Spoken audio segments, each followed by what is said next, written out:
Boa tarde, quase boa noite nessa quarta-feira, quase 6 da tarde, mas nessa época do ano já é quase noite. Bem-vindos a todos que estão chegando aqui. Eu vou fazendo aqui meu dever de casa, fixando o nosso convidado de hoje. Nosso convidado de hoje é um escritor. E um escritor bem diferente dos outros. Oi, Amelinha. Oi, todo mundo. Ô, Santiago, eu já vi que você está aqui. Então, já vou te chamar. Oi, Deu Chique, de Porto Alegre. Oi, todo mundo. Todo mundo entrando. Bastante gente, eu fico feliz. Hoje a gente vai conversar com o escritor Santiago Nazarian, que está aqui, e eu já vou chamá-lo.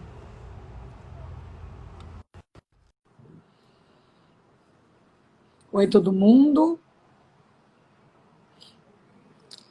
Conectando com o Santiago. Santiago! Escuta bem? Eu tô, e você?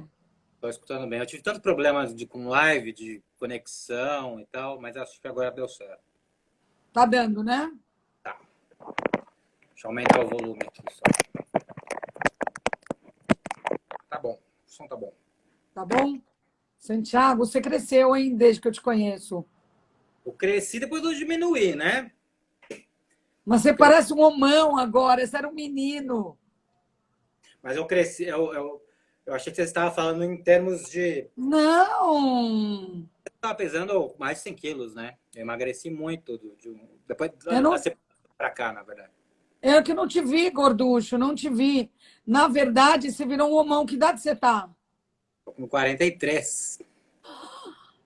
Eu te conheci com menos de 30, eu acho. Tô cheio de cabelos brancos, Joyce, ó, uns grisalhos todos gritando. Mas continua um gato, tá? Relaxa. Relaxa que tá tudo indo bem, tá? Bom, vou apresentar um pouco você aqui, tá? O Santiago é escritor, filho de artista plástico com escritora, o que já dá um bom começo, né? Do artista plástico Guilherme de Faria, que tem um trabalho lindo, e de Elisa Nazarian. Bom, Santiago escreveu diversos romances e ele descreve o seu projeto literário como existencialismo bizarro. Gostei desse termo. A gente vai falar sobre ele. Onde ele mescla questões atemporais, literatura existencialista, com cultura pop, humor bem ácido e horror. Você sempre escreveu sobre horror? Eu tenho muita referência, né? Muita influência de filmes de terror, principalmente, mais do que de literatura. Então, essa mescla de literatura clássica, assim, né? Dos dandies, dos românticos, realistas, de Kafka, Oscar Wilde, Thomas Mann, Sacchi. Existencialismo é Sartre, né? E com o universo pop, né? Essa carga pop, que eu acho que é uma coisa que veio muito com a minha geração literária, né? Porque antigamente os escritores... Eu até fiz uma matéria uma vez para um jornal de literatura falando isso, como que a carga pop na literatura brasileira veio dos anos 90 para cá, né? Começou um pouco com Marcelo Aquino, com a Fernanda Young, só que a minha geração, que foi uma Mas o geração... Reinaldo Moraes também era meio pop, não era? Nos anos 80 teve um pouco, assim, o Caio Fernando Abreu, né? Mas eu acho que ela se estabeleceu muito com a minha geração, que foi uma geração de muitos jovens escritores, né? Teve aquela leva de jovens escritores, eu, Daniel Galera, João Paulo Sim. Cuenca, Clara Verbuck, que acho que foi muito pela questão da internet. Naquela época, a internet era basicamente escrita, né? Então, surgiram os blogs que bombaram, que nem os youtubers, né, de hoje em dia, que é o cara que está lá fazendo na casa dele, com a câmera dele, está conquistando milhões de acessos. Quando eu comecei, no começo dos anos 2000, a publicar, a bola da vez eram os escritores jovens, né? Porque eram que estavam escrevendo os blogs, os blogs bombavam. Meu blog mesmo eu tenho desde aquela época, era muito mais bombado naquela época, porque tinha menos concorrência, né? De veículos e de formatos e tal. Então, acho que a carga, a pop veio muito da minha geração mesmo, né? A gente ter crescido, crescido nos anos 80, mergulhado em cultura pop, filmes de terror, filmes de locadora, né, de VHS. Sim, locadora, que é uma coisa que não existe mais. Você não teve vontade de fazer vídeos, porque você é bom de falar, você é bom, você não teve vontade de passar de blog para alguma conversa de vídeo falando sobre as suas questões? Você não pensou nisso? Muita gente já me falou para ter canal no YouTube e tal, né? Mas primeiro que eu acho que eu tô meio velho para isso. Tô muito, já vi, seria o tiozão do YouTube, né? É muito para uma geração mais nova, que acho que já cresceu aprendendo a editar. Discordo, tá? Discordo, porque o YouTube é nova televisão.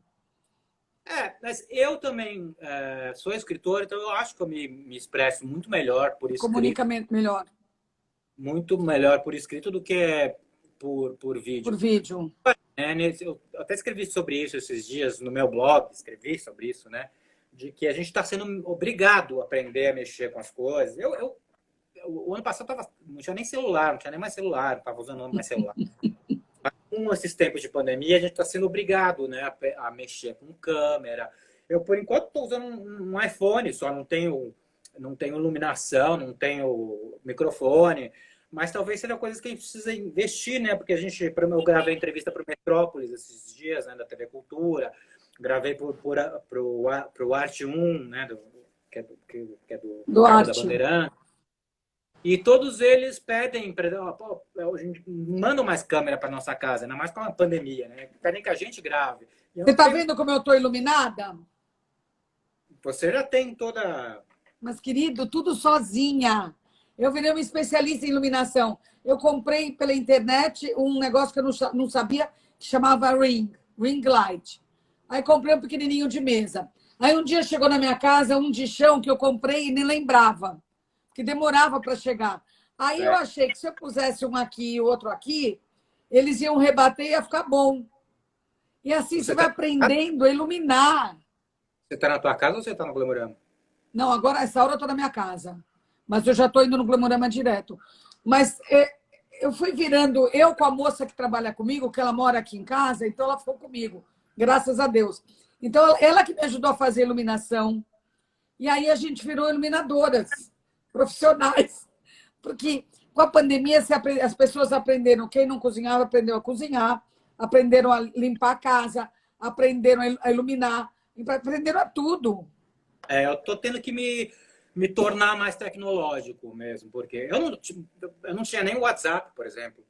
Eu comecei de um ano para cá, tive que eu tava ficando mesmo muito tiozão, sabe?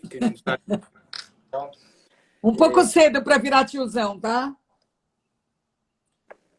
Olha, eu não falei aqui ainda que você ganhou prêmios, além de ter obras publicadas em vários países da América Latina e Europa, direitos vendidos para cinema e teatro. Em 2007, foi eleito um dos escritores jovens mais importantes da América Latina. Muito bacana isso tudo, Santiago. Eu queria deixar claro aqui que eu conheço o Santiago porque ele escrevia para a gente no começo da JP, certo, Santiago? Na verdade, é o contrário. Eu sou muito grato a você, que você sempre deu muita força para mim. Eu lembro que quando você trabalhava na revista Gente, né? Quem? A revista Quem, que saiu matéria comigo e tal. E daí, no primeiro número da tua revista, da Joyce Pascovitch, eu lembro que foram me entrevistar e tal. Aí eu falei assim, olha, a Joyce sempre me dá espaço para mim. Sempre acreditei em você. Por que ela não me dá trabalho também, me chama para fazer? Daí eu entrevistei o Calbi para vocês, a Fafá de Belém, a Marina Lima. Então, a gente fez uns trabalhos bem bacanas, assim, mas... acho que antes de eu trabalhar para você, eu já estava nas tuas revistas, assim, então eu sou muito grato, assim, que você sempre me deu muito espaço em todas as publicações. E vou continuar dando, tá? Agora que as coisas estão melhorando um pouquinho, sim, agora que as coisas estão melhorando um pouquinho, vou te chamar de novo para escrever, viu? Porque eu gosto muito do seu trabalho, gosto do seu texto. O Santiago também é escritor, tradutor, roteirista, e colabora com diversos jornais. Eu te vejo, às vezes, na Folha, escrevendo. E o romance mais novo dele é Fé no Inferno, que foi lançado esse ano pela Companhia das Letras e fala sobre o extermínio dos armênios também, né? Hum? Uma das perguntas que eu vou te fazer, já vou fazer agora. Você vem de uma família de armênios tradicionais, uma família conhecida, eu conheço um monte de gente da sua família. Como que a sua profissão foi recebida? A tua mãe já era escritora, né? Então era mais fácil. Mas você foi incorporado numa boa pela família? Olha, a história da minha família é bem louca, né? Porque a minha mãe vem da família tradicional, armênia, que você conhece, só que ela se apaixonou pelo meu pai, que era um artista plástico já divorciado, já tinha uma filha. Então, meu avô não aceitou, e não era armênio e tal. Então, meu avô, minha mãe teve que fugir de casa para casar com meu pai. Meu avô nunca mais viu minha mãe. Ele morreu sem nunca mais ver minha mãe. Ele aceitou os netos quando os netos nasceram, mas a minha mãe, ele nunca mais aceitou, nunca mais falou com ela. A minha avó teve uma boa convivência com a minha mãe, mas meu avô não. Minha avó, inclusive, morreu recentemente de Covid, né? Eu não sabia. Faz 2 meses. Nossa, eu não soube. Que idade ela estava, Santiago? Estava já bem debilitada, né? Ela com 94 anos. Então ela já não estava lúcida e tal, mas o complicado do Covid é que ninguém pôde visitar ela no hospital, ela ficou daí Sim, ia visitar, aí muito não triste. pôde ter velório, né? Eu vi a família, o Luiz Fernando, tudo no cemitério, assim, 15 minutos enterrando. É, Minha mãe nem foi, por exemplo. E minha mãe eu não vejo desde janeiro, né? Então porque as pessoas não estão se encontrando, nem as famílias, né? A eu sua mãe teve, mora em São Paulo agora ou está morando meio fora ainda? mãe construiu uma casa em São Roque, né? Depois que os Eu filhos saíram lembro. de casa, a gente morava no Jardim Paulistano, depois que saiu de casa, ela vendeu a casa, construiu uma chácara em São Roque e está lá desde então. Mas então, como minha mãe teve essa coisa de fugir de casa para casar com meu pai, que era artista e tal, e minha mãe sempre gostou muito de ler, de escrever, trabalhou com o Mindlin na biblioteca. Ela começou a publicar, na verdade, depois de mim. Ela teve meio coragem de se assumir como Eu escritora. lembro, eu li um livro dela lindo. Você falou Lindo. na Bahia, né? Mas ela escreveu a vida inteira, né? Ela começou a publicar depois, mas ela escreveu a vida inteira. Então, quando eu acho que eu era mais ovelha negra quando eu decidi cursar publicidade na FAAP do que quando eu me assumi escritor, né? Porque era assim, publicidade, coisa meio Mauricinho, né? E eu trabalhei um tempo em agência, até os 24 anos. Até começar a publicar, eu trabalhei em agência, trabalhei na Young Rubicon, aqui em São Paulo, fiz estágio. Como é que era você publicitário? Eu era péssimo, viu? Não, péssimo não sei, mas eu era medíocre, assim. Essa coisa de fazer sacadinhas da publicidade, fazer sacadinha, eu não era bom nisso. Assim, eu não me considerava bom e eu sentia que me contaminava muito essa lógica publicitária, sabe? Eu queria ser escritor, eu gostava de escrever, e eu achava que aquilo estava me contaminando. Então eu trabalhei um tempo em agência, guardei uma grana, daí larguei tudo, fui para a Europa, fiz mochilão, trabalhei de barman em Londres e tal. E daí logo que eu voltei para o Brasil, eu vi que tinha um concurso para romances inéditos, que o prêmio era publicação. Aí eu mandei, que eu já escrevia, mas nunca tinha tentado publicar, não sabia muito como fazer. E mandei, ganhei o prêmio, e daí saiu o primeiro livro. Daí foi, né? Daí eu fui em 2003, saiu o primeiro, e daí estou no 12º Você já. tinha 20 e poucos anos. Tinha 25. Nossa, muito bem menino, né? É. Quem editou seu primeiro livro? Primeiro, uma editora que chamava Talento, que foi uma editora contratada por esse prêmio, Fundação Caldo Versa, que é uma editora que era muito especializada em livro, de anuário de fotografia, não era muito da literatura. Só que logo depois desse prêmio, eu fui convidado para ir para Planeta, que estava chegando no Brasil, né, que é um grupo grande espanhol e tal. E aí estava tendo a primeira flip, a Planeta não tinha autores para mandar, porque era tudo Companhia das Letras e tal. E a Planeta estava entrando no Brasil, ainda não tinha nomes de peso. E a Planeta teve a ideia de mandar 3 moleques iniciantes para falar que estava chegando no Brasil investindo em novos autores. Então, 3 meses depois de eu ter lançado meu primeiro livro, eu estava na primeira flip, na primeira mesa, como promessa. E Assim, como é que jovem. foi a sua experiência na Flip?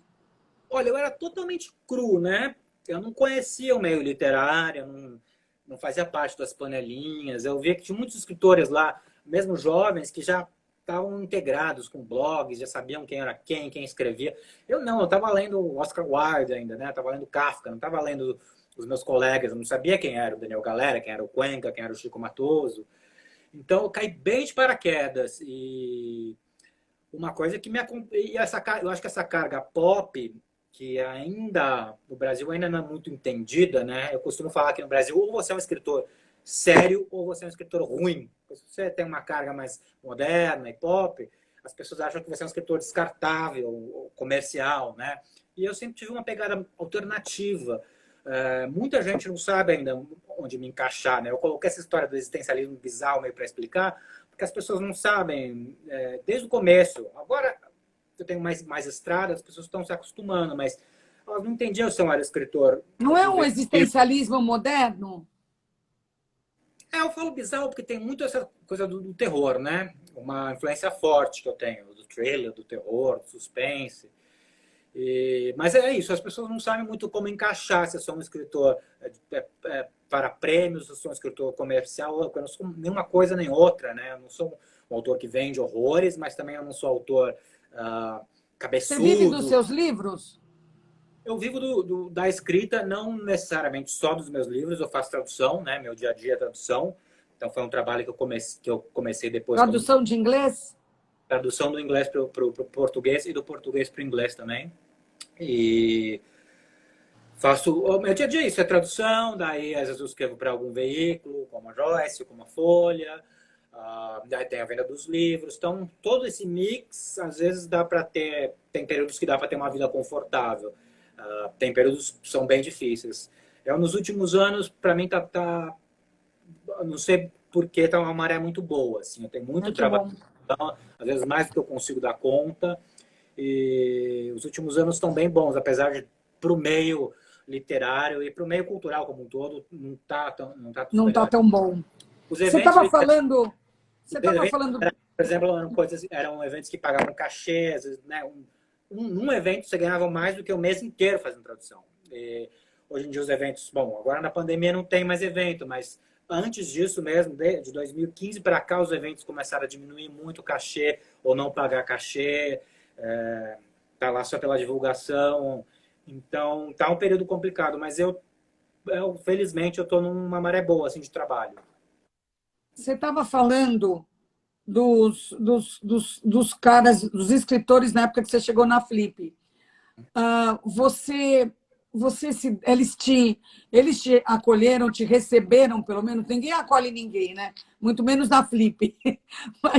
Mas você se sentiu rejeitado? Você se sentiu parte da turma? Como foi? As duas coisas, né? O que eu falei, acho que até hoje tem muita gente que tem desconfiança comigo, que não entende que tipo de escritor eu sou.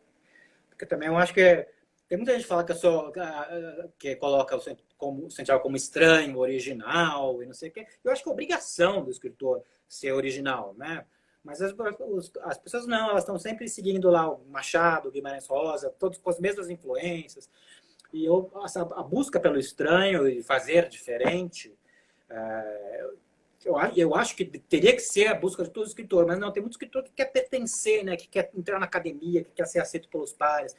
Então, eu acho que eu tive muita desconfiança, ainda tenho. Tem muita gente que desconfia de mim, que acha que ele não pode ser um escritor sério, ainda mais que eu não faço entrevistas de chifrinhos e diabos, assim, coisas assim. As tatuagens, várias coisas que ainda tem, a literatura ainda é muito universo de tiozão, do tiozão acadêmico. Mas, ao mesmo tempo, teve uma parte bacana que me acolheu.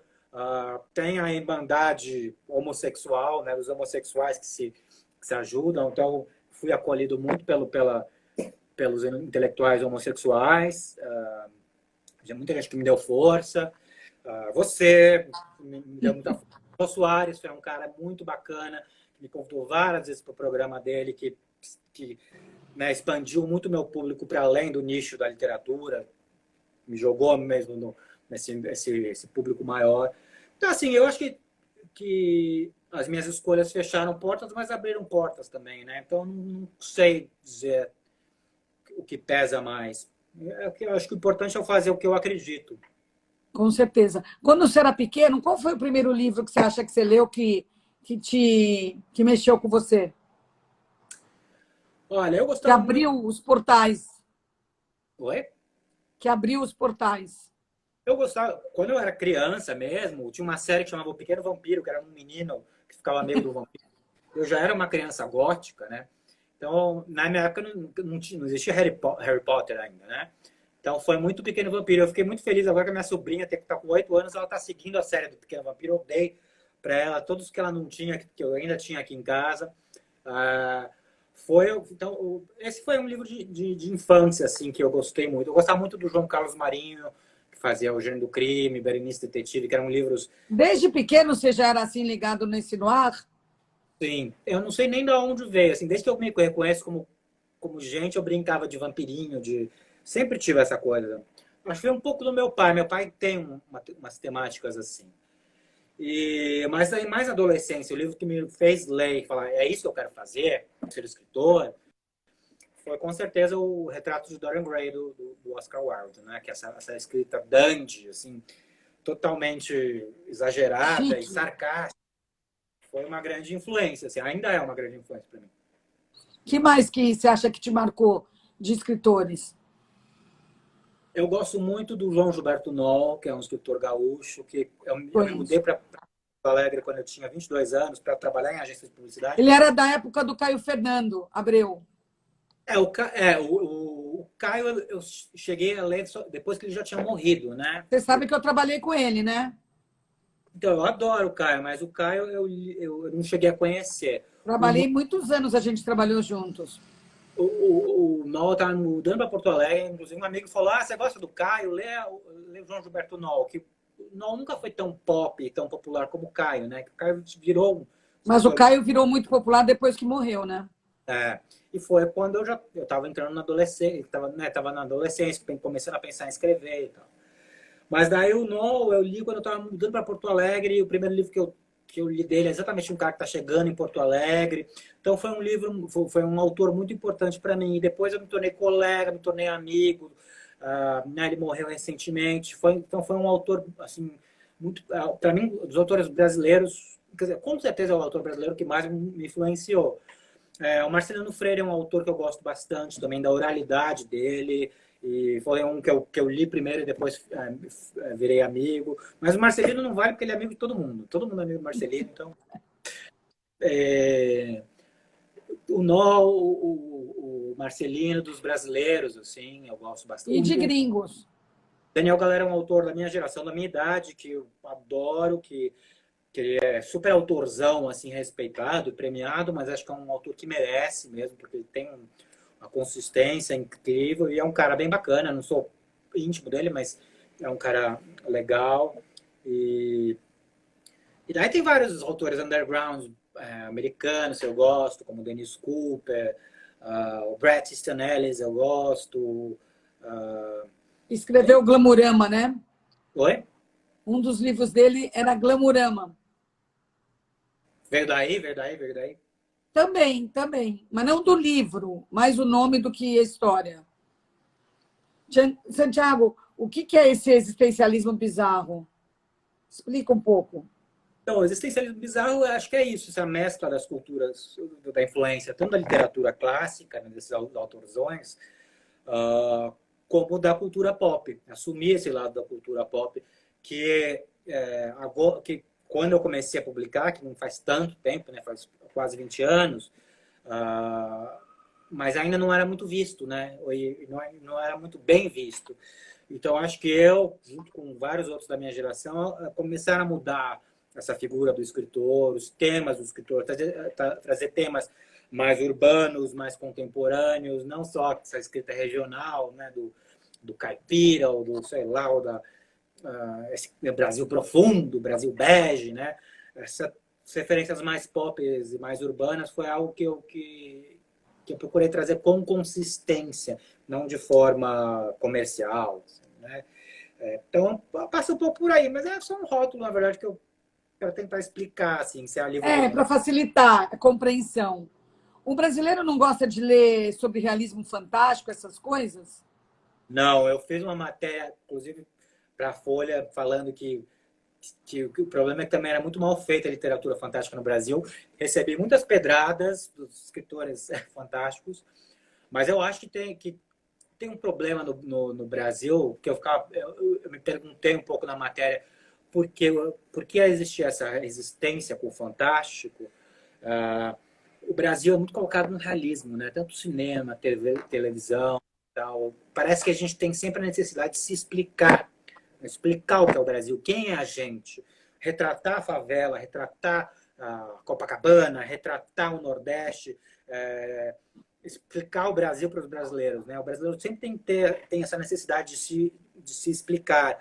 Os cenários sempre tem que ser cenários reais brasileiros.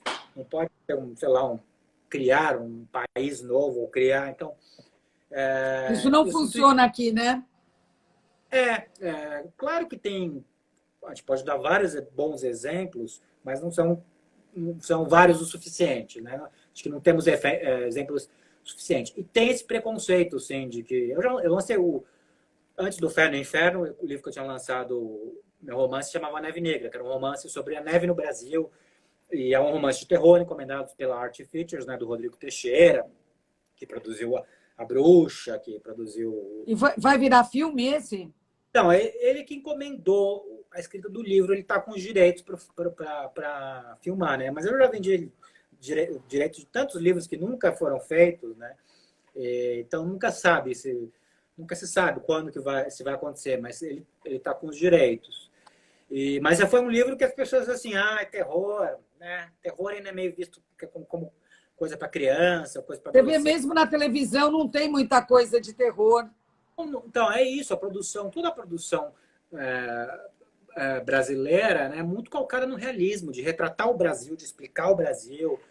A Fernanda Young fez uma série de terror que era acho que com o Tony Ramos e a Mônica Iose. E não decolou, não rolou. Diabo lá, né? Uma coisa... Não lembro, eu lembro que eu assisti alguns, mas eu não gostei também. Não tem muita história. É difícil. Não é porque a gente tem uma história tipo Jorge Amado, Guimarães. Não é porque a gente já tem isso, que é uma coisa tão... Eu sou bastante brasileira, claro que não é brasilianista, mas eu sou muito brasileirona, sei lá, nessas escolhas. Eu gosto de ler sobre o Brasil e eu gosto de ver também teatro. E não que eu só goste disso, mas eu tenho uma vontade e um prazer. Será que não é porque o Brasil também é feito de muito estrangeiro?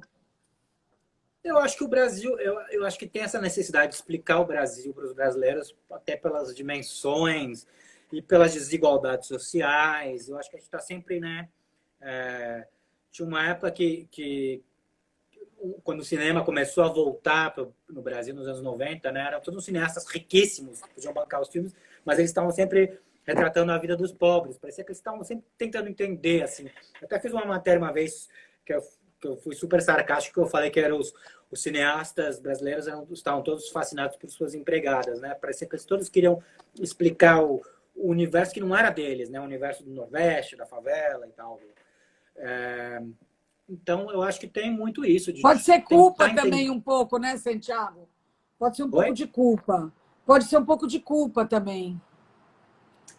Também. E tem essa coisa, né, de retratar só a elite, né? A elite falando da elite, sendo que a gente é um país de tantas contradições e, né, tantos abismos sociais. Assim. Eu procurei fazer isso no Fé no Inferno, né? Esse meu livro mais recente, que era uma coisa que eu não tinha essa importância. Eu falava, não quero retratar o Brasil, eu quero retratar o meu universo particular, né? E como foi isso? Como é que você pesquisou um monte, né? Imagino. Você pesquisou dentro da família e fora? As histórias de família não estão tão atreladas ao genocídio, né? Porque meus avós vieram antes, né? E eu tenho um irmão do meu avô, por exemplo, que voltou para a Armênia, para a Turquia, né? Na época do genocídio, e que desapareceu e tal. Então, tem algumas histórias assim. Mas eu li principalmente relatos de sobreviventes do genocídio. Eu li muita coisa, em inglês, francês, espanhol, porque tem pouca coisa em português. As poucas coisas que tem publicadas em português, que eu peguei principalmente na casa da minha mãe, emprestado, foram editadas pelo meu tio-avô, né, o Fernando Gasparian, na Paz e Terra. Então eu sentia que tinha um bastão sendo passado. Ah, é? Você tinha também um tio editor, né? É, Um primo editor. mas ele morreu, né, eu nem Mas cheguei o Marcos não continuou, Gasparian? Eles têm uma livraria, né, Argumento, né? A Sim, Laura. sim, no Rio, E que é maravilhosa. eu tive lá pouco antes da pandemia. Eu ia lançar lá o livro e não deu para fazer isso. Mas aí foi isso. Eu tinha esse lado armênio forte da família e tem esse lado um pouco renegado, porque minha mãe fugiu para casar com meu pai, que não era armênio. Então eu sempre quis entender um pouco essa história esse lado armênio. E em 2015, que foi o centenário do genocídio, eu fui para a Armênia com a minha mãe. Eu tinha ganho uma grana, inclusive, de roteiro do Biofobia, do meu livro, que eu tinha vendido para o Beto Brant e o Renato Ciasca. E convidei minha mãe, falei, vamos conhecer a Armênia, enfim, porque todo mundo fala da Armênia, mas ninguém vai. Os armênios do Brasil, tem muitos que não reconhecem aquela como a terra deles, porque eles saíram do leste da Turquia, né? Na época do genocídio, a Armênia não existia como um país independente, né? Os armênios eram nascidos na Turquia, eram turcos de nacionalidade. Então, a gente foi conhecer a Armênia, meus avós nunca tinham ido, e eu vi aqueles cenários, é um país super bonito, as montanhas e tal. Quando eu voltei, eu comecei a ler mais, falei, eu quero escrever um livro sobre o genocídio armênio. Só que eu não me considerava capaz, porque é um tema espinhoso, histórico, Sim. exige muita pesquisa. Daí fui fazer Tem um amigo meu, Heitor Loureiro, que é doutor em história, especialista no genocídio armênio, me deu uma pilha de livros, assim. A minha mãe, que é como boa armênia, ela não queria me emprestar, ela queria emprestar um livro de cada vez.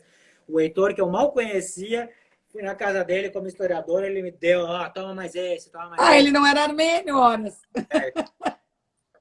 E daí eu li muito, e daí foi tranquilo, assim, escrever. Daí a escrita saiu fácil. É um livro em dois tempos, né? A história é o seguinte, o Cláudio, que é um menino descendente de índios, de indígenas, brasileiro, homossexual, aquela cor meio índio e tal, né?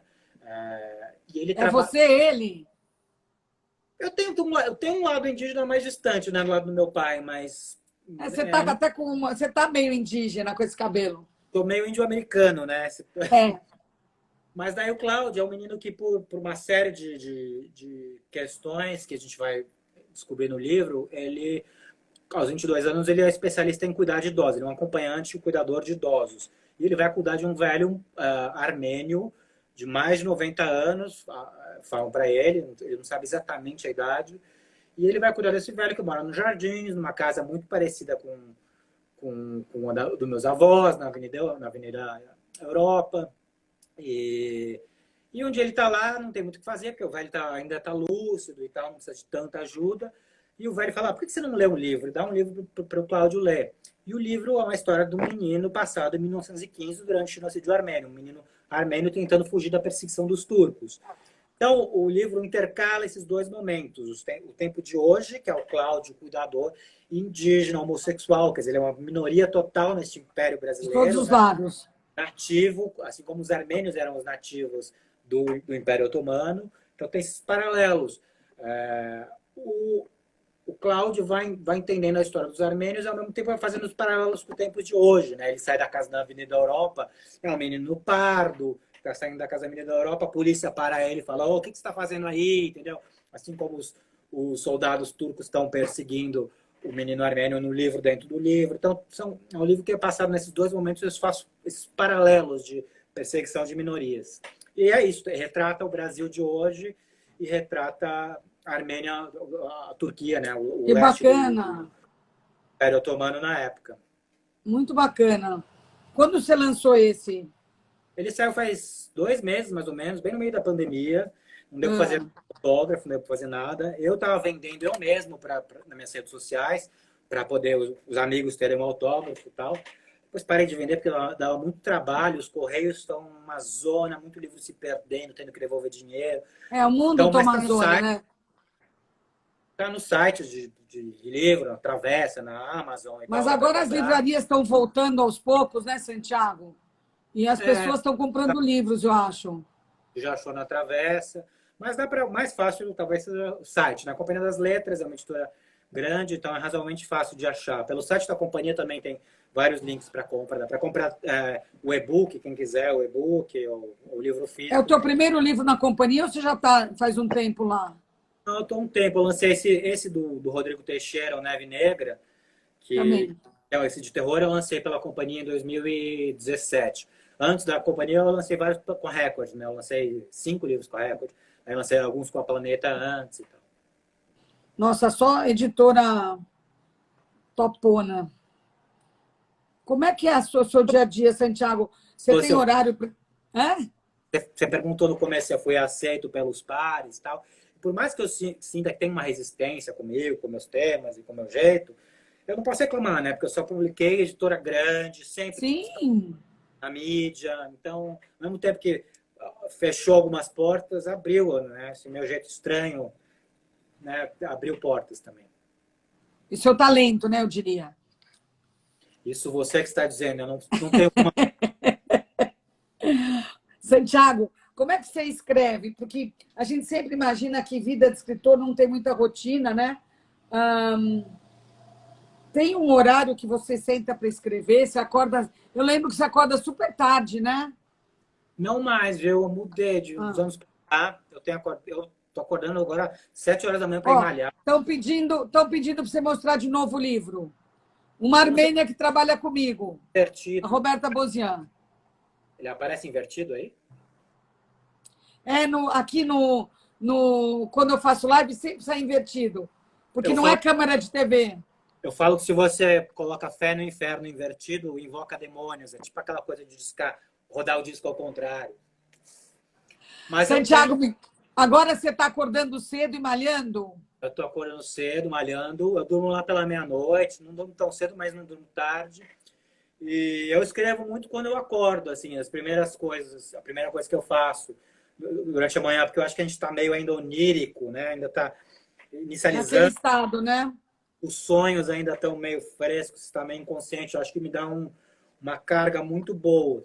Esse livro, O Far no Inferno, eu escrevi grande parte em Maresias, porque eu estava casado, né? O meu falecido era chefe de um hotel de lá, então eu estava morando lá, então escrevia no Jardim, em Maresias. Foi um período bem gostoso, assim, e foi um período que eu estava com um pouco de trabalho, na verdade, então foi também que eu consegui me dedicar muito ao livro, estava com um pouco a tradução, e... mas cada livro eu escrevo de uma forma, né? Eu tenho 12 livros, tem, sei lá, Você não tem livro, uma rotina. cada um pede, eu acho, uma coisa. Tinha épocas que eu dormia super tarde, que eu virava madrugada escrevendo. Hoje em dia eu escrevo mais de manhã mesmo. O que te levou a malhar? Mudar de vida? Eu malho há muitos anos, né? Mas eu meio que. Foi uma época que eu casei e tal, meio que cansei de ser sexy. Falei, malhar, eu gosto de comer. Meu ex era chefe de cozinha, então eu falei, cansei. Daí eu fui engordando, engordando, engordando.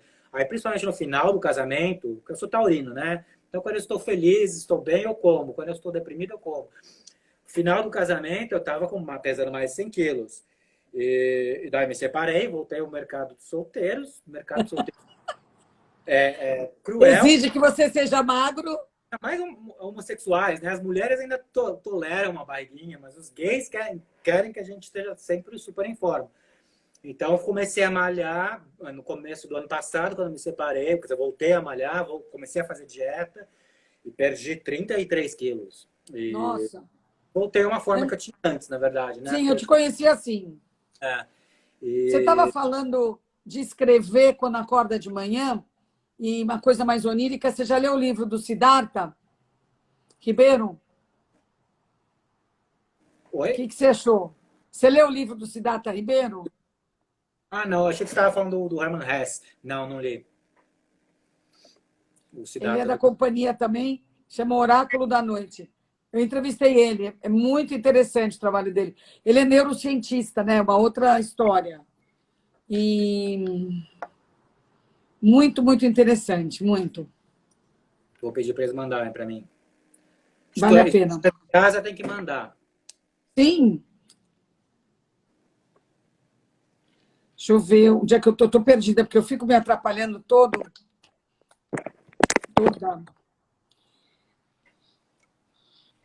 Você nunca escreveu para crianças? Escrevi. Eu tenho um, vou pegar aqui. Espera aí.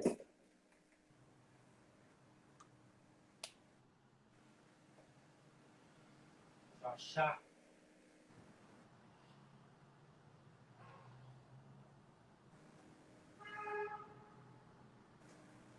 Não achei. A minha editora de infantis vai me matar, porque eu não achei. Mas eu lancei um ano passado, um livro que chama Festa do Dragão Morto, que ganhou um prêmio da Unesco.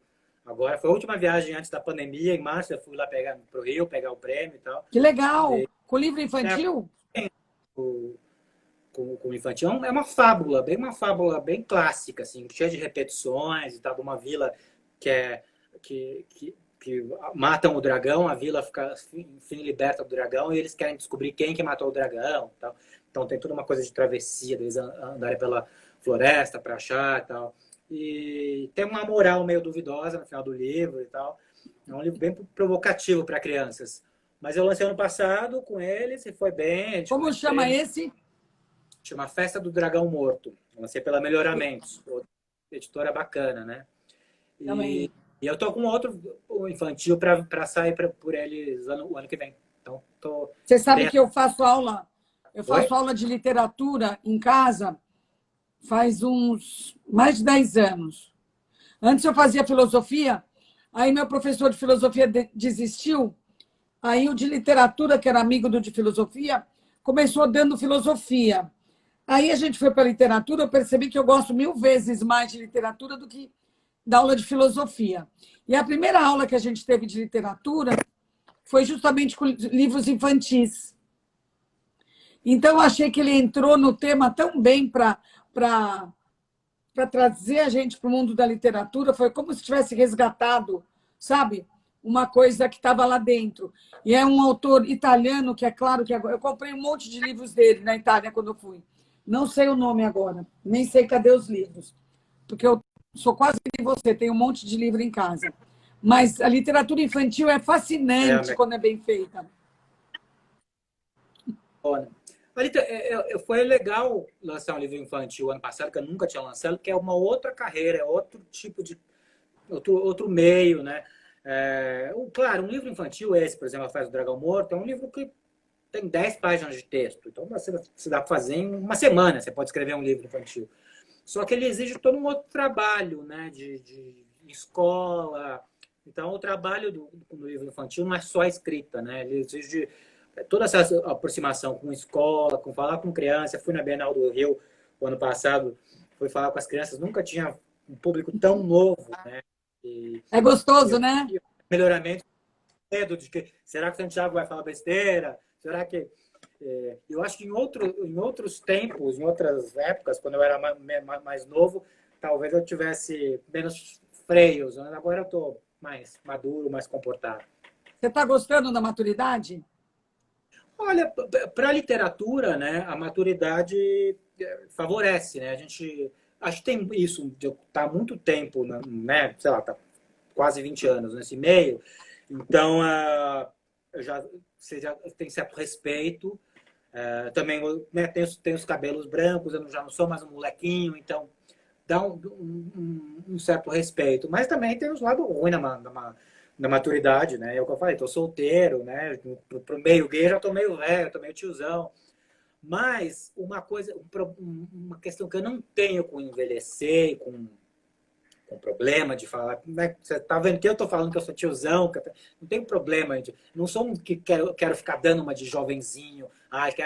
Eu assumo a minha idade, tenho 43 anos, nunca escondo Eu acho que o problema que eu não tenho com a idade é porque eu aproveitei muito todas as fases da minha vida, sabe? Eu sou um cara que eu me assumi homossexual cedo, então não é aquela coisa que estou tentando tirar o atraso. Eu saí muito, era muito baladeiro, usei muitas drogas, fiz mochilão, trabalhei em Londres de barman. Então eu vivi muito. Então eu tenho muita preguiça de ser jovem hoje em dia, sabe? Eu não Sim, te quero sair, entendo. quero não tenho mais, não tenho vontade de ser jovem. Então eu consigo aproveitar a maturidade, assim. Eu acho que é isso, porque eu não tenho, eu queria ter aproveitado, eu queria ter feito quando eu era jovem. Eu fiz tudo que eu queria fazer. Santiago, você Então, parece um cara bastante resolvido. Foi difícil se assumir na sua família? não foi nada difícil, porque Que exatamente bom. isso. Por minha mãe ter fugido de casa para casar com meu pai, foi um amor proibido e tal. Quando eu me assumi gay, ela super aceitou. Na verdade, eu costumo brincar, mas não é muito brincadeira. Eu tive a namoradas na adolescência, até eu mesmo entender se eu era gay, se eu não era, se eu era bissexual, né? Passei por aquela fase de bissexual. Então eu tive namoradas e tive, com 16 anos, eu namorava uma mulher de 24 anos e tal. E minha mãe ficava muito nervosa. Minha mãe sempre implicou com as minhas namoradas. Quando eu assumi Claro. gay, eu acho que ela, assim, eu vou ser a única mulher da vida dele, entendeu? Acho que ela preferiu. Os meus namorados, ela sempre recebeu super bem, sempre adorou, mas as meninas, problema. A sua mãe parece mãe judia. São É, muito parecidos. mãe armênia é muito parecido. E durante a pandemia, como é que foi, Santiago? Como é que foi sua vida? Minha vida mudou muito pouco, porque eu trabalho em casa há muitos anos. Por sorte, como eu falei, eu estou com muita tradução. Eu peguei a biografia do Woody Allen para traduzir, que foi super bacana. Ah, você que traduziu? Para Vai Globo. sair agora, né? Vai sair agora em setembro. Nossa, E tô louca para ver. é bem bacana. E tem muita roupa suja. Assim. Imagino. Deixa eu Então, te perguntar uma coisa. Afinal das contas, ele não abusou da filha dele, né? Da é, filha dela. o que parece é que ele não abusou, porque ele nunca chegou a ser julgado. Ele foi investigado, mas não acharam provas para levar ele para o tribunal. Ele passou para o tribunal por causa da guarda dos filhos, porque ele perdeu a guarda e tal. Mas ele nunca foi julgado como Sim, acusador. O que, lendo o livro, parece que a Mia Farrow ficou possessa de ele estar tava com saindo a. dela, né? Que era a filha dela, não dele. Ele conheceu a Mia Farrow, ela já tinha essa filha adotiva coreana, né? E vietnamita. E, e daí quando a Mia Farrow ficou possessa, quando descobriu que eles estavam saindo e usou esse plano de vingança e meio que plantou aquelas memórias na cabeça da filha, que era muito pequena. Então, pelo que ele fala, não tem muito fundamento assim para acusar ele, mas também é o lado dele e o lado dela. E essa é uma questão que eu acho que é importante do livro. Tem muita editora que quer publicar o livro e tal, Sim. mas a gente tem que ver o lado dele, né? Independente de achar que ele é culpado ou não, O que você acha? tem que dar espaço. Eu acho que não. Eu acho que lendo o livro pelo ponto de vista dele, acho que tem muitas questões bem discutíveis em toda a história. O caso mesmo dele começar a sair com a filha da Mia Farrow, ela já era maior de idade, já tinha acho que 19 anos e tal, mas acho estranho alguns dos filhos da Mia Farrow, ele adotou, se tornaram filhos dele também. Essa não. Por que ele escolhe uns para adotar, uns não, entendeu? Então, acho que tem questões discutíveis. Ele é um cara, um ego absurdo, né? Não acho que ele é totalmente inocentinho e tal, mas eu acho que, sim, passou muito pela coisa de ex-mulher neurótica. Ele lava muito roupa suja, ele pinta a Mia Farrow como uma mãe carrasca que adotava o filho só para mostrar que ela tinha vários filhos de várias cores e várias etnias, sabe? Ele Que coloca ela. loucura, né? E então, acho que tem os dois lados, tem muita coisa discutível. Assim, do lado dele, eles não são santinhos, nenhum dos dois. Mas eu acho, pelo que ele coloca lá, que não houve nem julgamento e tal, é que o abuso não teve, assim, mas teve outras questões eticamente talvez discutíveis. eu gastei muitas sessões de análise falando desse caso na época que veio à tona. Nossa, eu fiquei transtornada porque quem do meu tipo não ama o Woody Allen, sabe? Não fica. O cara é um gênio, o cara é incrível, o cara, além de tudo, toca divinamente e é esquisito, é engraçado. É um sonho de consumo, teoricamente, né? E eu lembro que eu fiquei transtornada, eu até hoje eu te perguntei porque do nada, assim, eu tenho dificuldade em achar que ele possa ter feito isso. Eu acho que até como ser humano, né, pode ter umas nuances aí, e o ser humano pirado do jeito que ele é, e com a mulher biruta pode ter umas nuances atravessadas aí. Mas, nossa, para mim foi difícil. Apesar de ser tão longe, você Né? sabe, A carreira dele foi bate. prejudicada, né? Não, ele não consegue mais ser distribuído, né? Isso é um pouco também dos Estados Unidos, né? Muito. Mas aí você estava perguntando da pandemia, então minha rotina ficou basicamente a mesma, porque eu continuei trabalhando em casa, consegui continuar malhando aqui em casa, porque eu já tinha perdido 30 e poucos quilos, então não queria voltar, né? Mas o mais difícil é a solidão mesmo, né? Eu trabalho em casa há muito tempo, então ao mesmo tempo que eu estou acostumado, eu também preciso desses escapes que eu sempre tive, né? De trabalhar em casa, mas ir à academia no final do dia, ou de final de semana ir num bar com um amigo, de encontrar as pessoas. Por trabalhar em casa, ser solitário, eu precisava desses escapes. Então, ao mesmo tempo que eu estou acostumado a trabalhar em casa, eu trabalhar sozinho, trabalhar em casa, eu trabalho em casa há muito mais tempo do que vocês todos da pandemia. Sim, sim. Também tem um lado que pesa mais, né? Porque eu não tenho agora, eu voltei, continuo essa vida reclusa, mas com menos possibilidade de escape, né? É, de refrescar. Qual é o próximo livro, Santiago? Qual que é o próximo? O que é o próximo projeto? Não tem, viu? Eu fiquei quase 5 anos escrevendo esse, né? O Fé no Inferno. Eu tenho 5 anos? Oi? Quantos anos? Quase 5 anos, desde que eu voltei da Armênia em 2015. E é um livro de quase 400 páginas, né? Então eu dei um refresco. Assim, não estou escrevendo nada, estou esperando virem outras ideias. Não preciso, né? Eu tenho 12 livros, não precisava lançar mais um. Tem um livro infantil que vai sair o ano que vem pela Melhoramentos, que chama O Príncipe Eu vou Perfeito. atrás dos teus livros infantis, sabia? Me deu Oi? maior vontade. Eu vou atrás dos teus livros infantis. Vou Tem pedir um lá na Melhoramentos. só, né? Por enquanto tem só A Festa do Dragão Morto.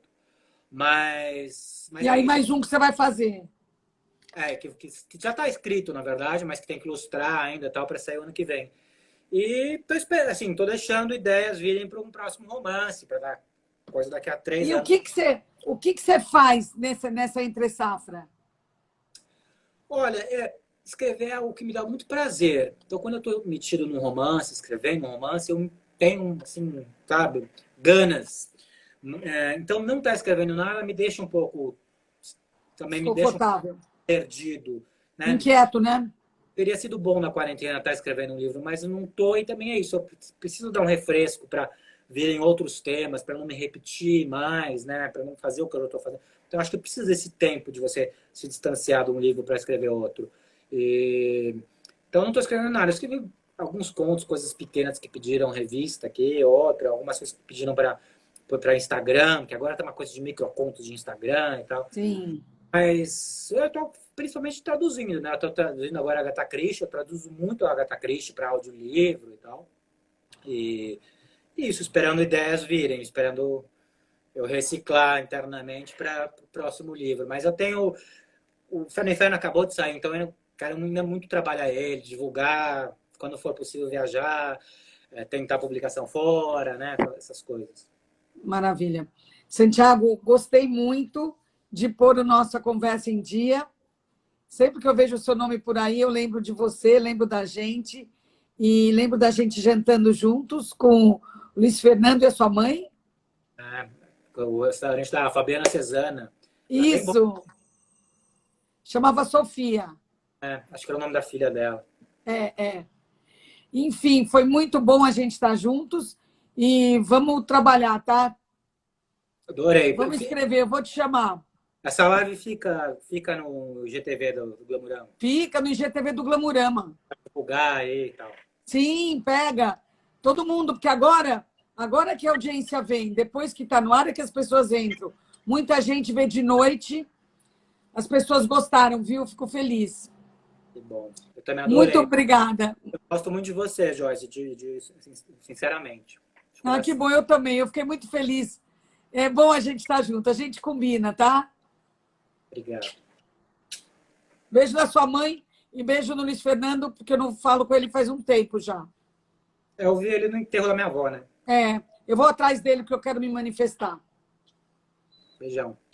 Bom te ver, Santiago.